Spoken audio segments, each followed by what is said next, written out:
People who knew them before the show, what were the men caught on To Catch a Predator like? I shared a room with someone from the show for a while. His name was Dave, and he was among the few they released when they started having the sheriff's department waiting outside. I felt sorry for him. He was incredibly trusting and just too nice. This all happened during the Riverside, California episode when two really young guys arrived at the house. Essentially, my friend was in California visiting another friend who insisted he make a detour to meet a girl he'd been chatting with. There was no mention of her age, and he couldn't refuse as the only car available was his friend's in California. So he goes, "Yeah, sure, I'll come along," instantly regretting it when Chris Hansen appears. They only interviewed his friend, and he had to awkwardly stand there, nervously sipping a Rockstar, waiting for it to end. Funny enough, when Chris said they could leave, they thought they were in the clear and were giggling on their way out until a bunch of cops in tactical gear ambushed them in the driveway. LOL. As I mentioned, they released him without any problems since he hadn't contacted the girl and had only been in the state for less than 24 hours. It was really unfortunate though, because when the episodes were still online, his face was the thumbnail for that entire episode. To be honest, I didn't know him until well after that episode, so he wasn't really a perfect fit for the criteria of the post. We met at work and became friends. Later, I found myself needing a new place to stay, and as I mentioned earlier, he was a really nice guy. I remember a moment when my now wife and I were hanging out with him, and out of the blue, he said, "I've been on TV, want to see?" Then he pulls out the tape of the episode. My wife and I have been fans of TCAP since it came out, and I always felt Dave looked familiar. We were shocked when it became clear why, LOL. The funny part is that when the episode was filmed, we lived not too far from it in Yoruba Linda, California. But we didn't meet Dave until probably like 5 years after moving out to UT. I haven't spoken to Dave in probably 10 years or more. Now, from what I know, Sebastian was indeed charged and convicted. However, he did receive much needed help. They were both foster kids together for a long time, and while I don't excuse such actions, Sebastian's upbringing, if I remember correctly, was truly horrific. I sincerely hope he's in a better place now. And the last I heard from Dave after we went our separate ways was that he went down to Mexico for a while. He mentioned getting pressured by the local cartel to work as a coyote, and they were holding his car to make him cooperate. It was a really nice eclipse back in the day. I'm not entirely certain how much of this is true, but Dave wasn't good at lying and was extremely naive. Regarding the release forms, from what I recall, he had a stack of paperwork handed to him while dealing with the cops and just signed them to leave the situation.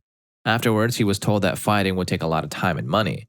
As for the giggling, I think it was more about stress relief than any ulterior motive.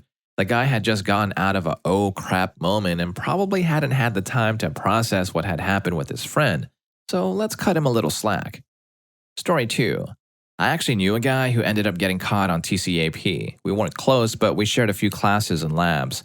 Just to give you a time frame, I first met him around 2001 or 2002.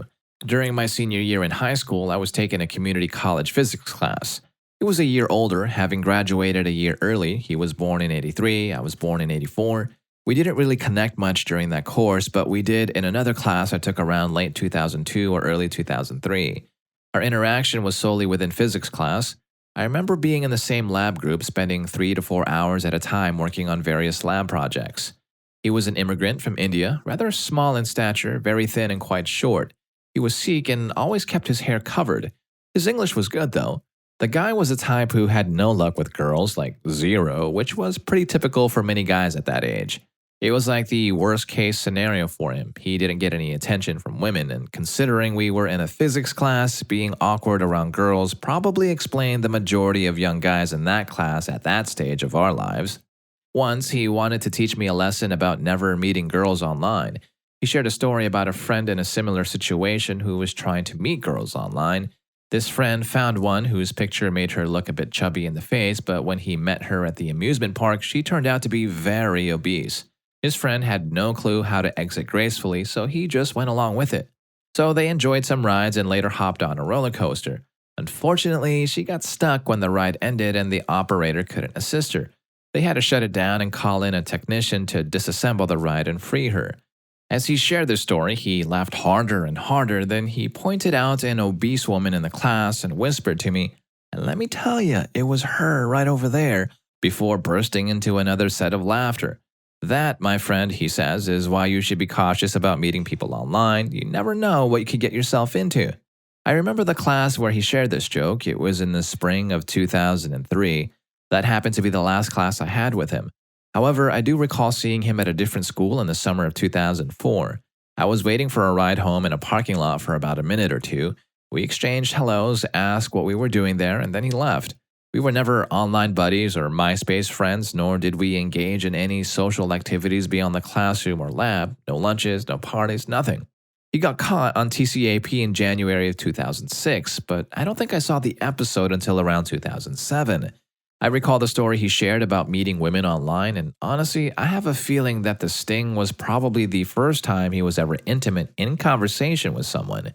If he claimed he had never done such a thing, I'd believe it.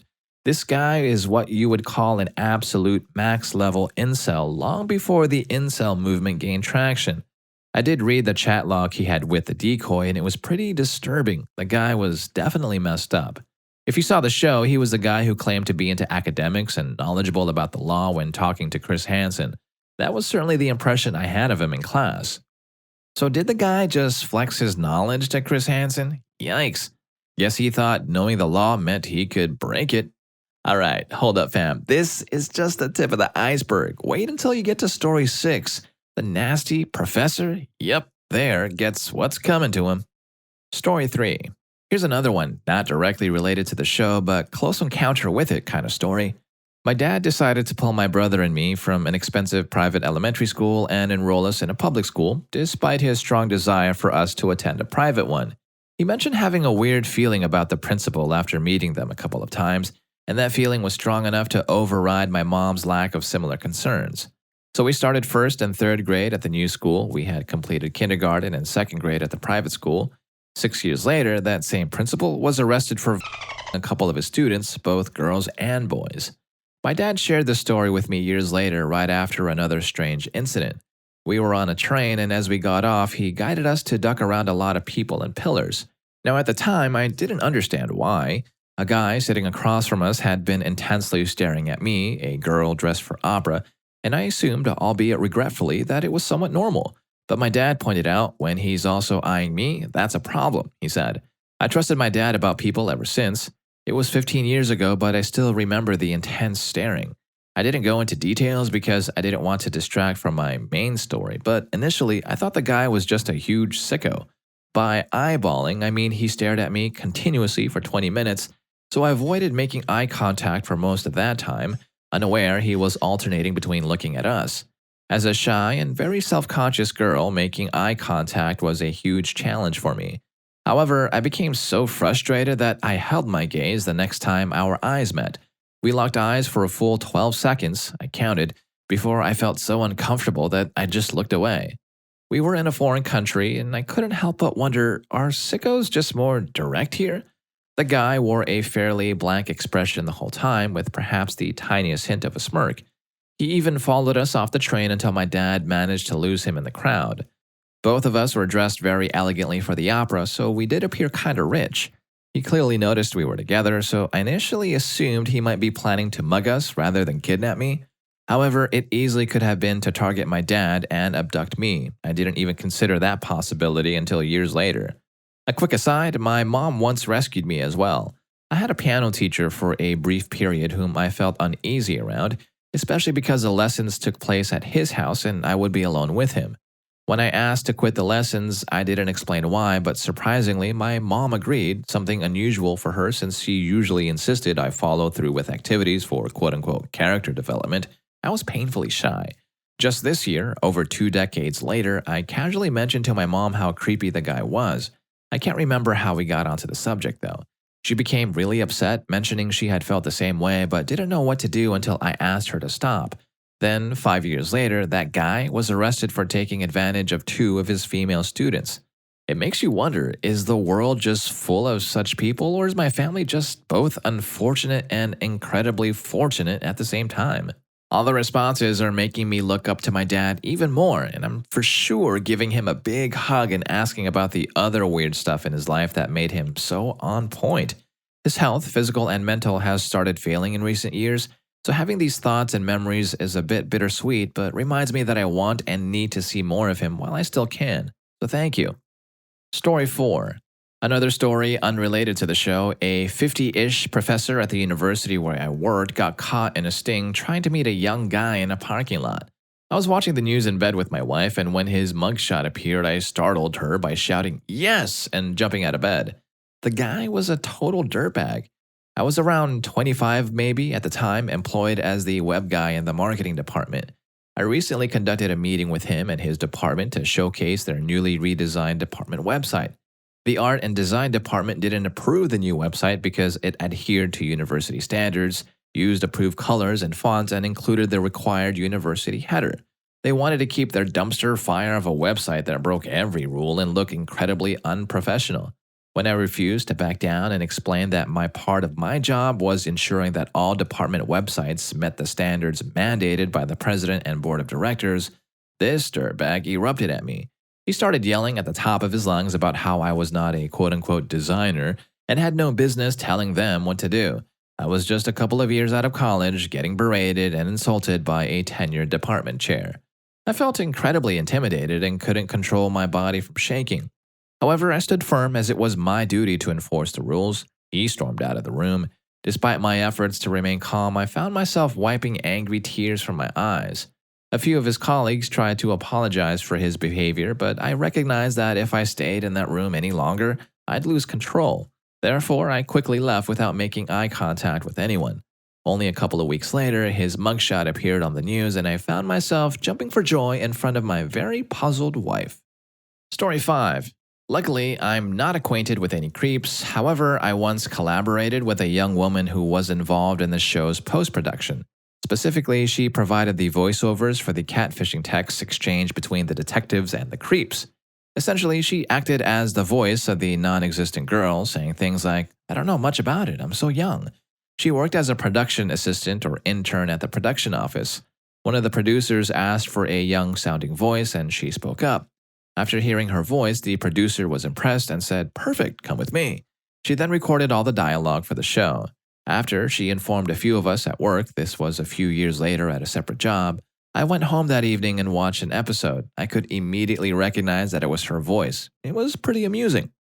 Cool, big shout out to that girl for giving real service and keeping the kids safe even though the show ended in, 2007? Do you know what else gives both service and entertainment? My channel. Yep, I'm gonna go there. So give this video a like and please do subscribe to the channel for more amazing content. I'm serious when I say this, it really helps us out, and thank you for doing so. Now, let's go ahead and get back to the stories. Story 6. I don't know anyone from the show, but I was very close to my father, who turned out to be a creep. He was a middle-aged, geeky dude with 2 daughters, a bit socially awkward, but known as a really kind guy. He was always generous with his time and worked at a community center where he helped underprivileged kids learn how to use computers. But yeah, turns out he took advantage of 2 young people from there and was hosting a notorious ring from the center's server. Nobody suspected anything, mainly because he had 2 daughters and was known for his love of children. He would offer free computer repairs and assist people in finding work, making him a well-respected and upright member of the community. He received 16 years, but everyone else was left with a lifetime of trust issues and trauma. I believe the toughest part for me is the realization that I was the first, grappling with the guilt of, if only I had told someone, those others wouldn't have been hurt. However, speaking more broadly, you need to consistently remind yourself that you were never responsible for his actions. His choices were entirely his own, and regrettably, nothing you could have done would have altered them. Children are never at fault, whether involved or not. I've tried to reconcile with my father in the past, and it went okay for a while. However, in the end, he didn't truly feel guilt because he couldn't grasp how much trauma he caused. And that's not my burden to bear. It's not my job to teach him anything or help him rehabilitate. He's a grown adult, and if he truly wants to change, he needs to do that himself. Story 7. I knew Todd Spikes, the cop from Alabama who was arrested on the show. I didn't know him personally, but he would come into my job frequently when he was a sheriff's deputy in Florida. I talked to him on a regular basis, and he was really nice, respectful guy. He also seemed to be a good cop. So I was shocked when I saw the episode. You never really know what goes on in someone's bedroom. The video reveals a shocking discovery upon searching his van, a large array of weapons. He had a loaded and prepared firearm in his pocket and another one on the passenger seat of the vehicle, also ready to use. However, what's even more shocking and not covered in the Dateline story is that he had all the materials required for a dump, including a chainsaw, tarp, ropes, and a boat anchor. When he met the girl, he had a weapon and a rope in his vehicle. Super creepy stuff. Yikes, what a creep, psycho, and a weapon enthusiast. That's hard to beat. Guy's a walking red flag for sure. Story 8. My husband was good friends with one of the men featured in the debut episode. At that time, we were all in our late 20s and he was a highly educated and well-liked guy. He was a nice and funny guy. We were all shocked when we found out that he had been caught. Fortunately, he was able to hire a good lawyer, and as a result, the TCAP did not show the video of him getting caught, but only a photo that he shared in the chat with who he thought was the girl. We read the chat log between him and the girl, and it was, disgusting. After the show aired, he called my husband once to say this was the first time he did anything like this, and he got caught up in the taboo nature. We never spoke to him again. After the show aired in the fall, my husband and I realized that we had seen E the day after he got busted. I believe it was August when he got busted. We unintentionally bumped into him and grabbed a drink to chat for a bit. When we parted, I distinctly recall asking my husband if he noticed anything odd about E's behavior. E was incredibly jumpy, not at all like his usual self. Now, it was odd to think that E carried on working and socializing with my husband and our friends for the months between his bust and the show airing. Story 9. Well, I know someone who would probably end up on that show at some point or another. We became friends in high school because neither of us could date anyone, but eventually we got lucky.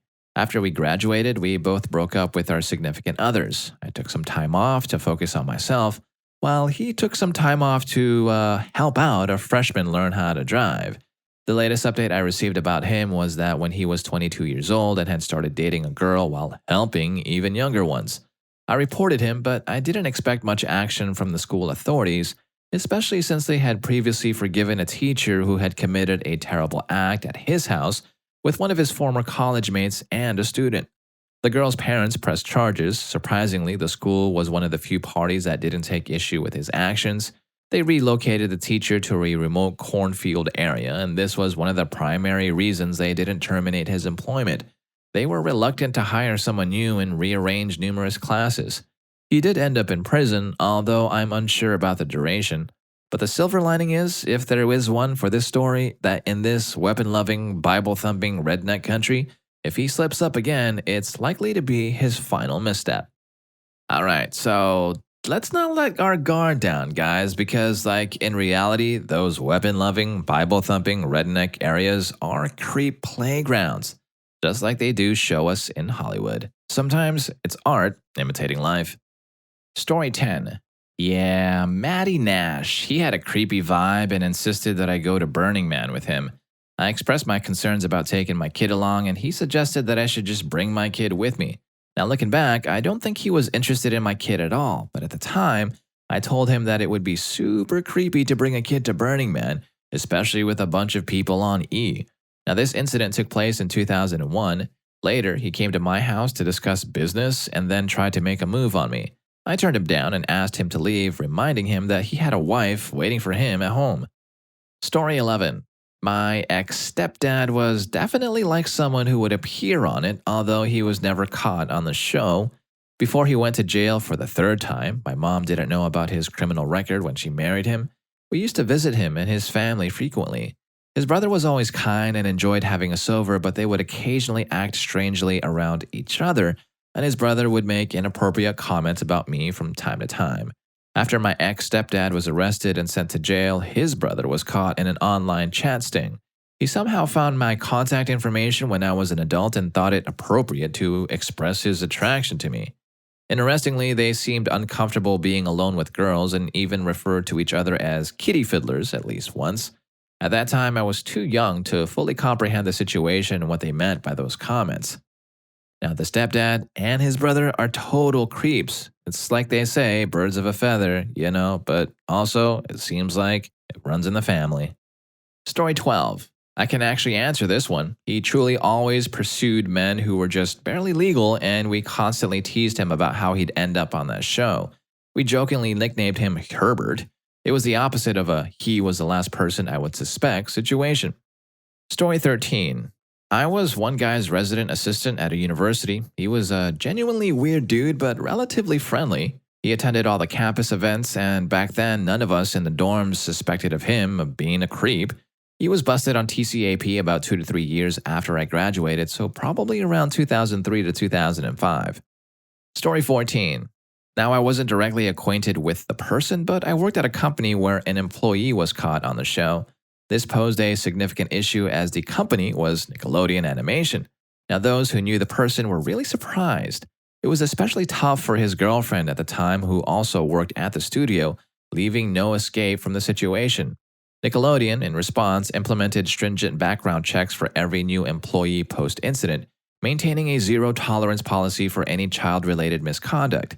Interestingly, these thorough background checks have kept this incident as a topic of discussion within the company's history, as the process is more extensive than that of any other studio.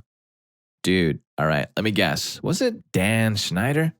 Alright, thank you for sticking around and watching to the very last video. Super awesome of you. By the way, do you want to see more stories about creeps?